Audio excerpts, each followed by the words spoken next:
আল্লাহ বলে, বান্দা শোনো আমি রমজানকে কেমনে সাজাইলাম। 1, পুরা মাস রোজা।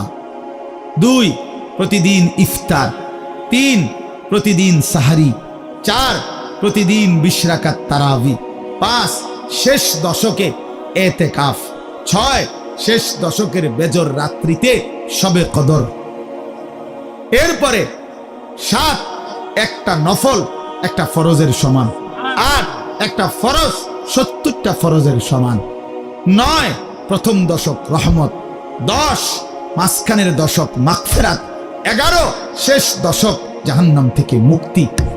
আল্লাহ বলেন, জান্নাতের দরজা খুলে দিলাম, জাহান্নামের দরজা বন্ধ করে দিলাম, সমস্ত শয়তানগুলোকে শেকলে বন্দী করে দিলাম, চারিদিক দিয়া গোলাইয়া সব গুছাইয়া বান্দা রাস্তা কেবল একটাই খোলা, দরজা কেবল একটাই খোলা।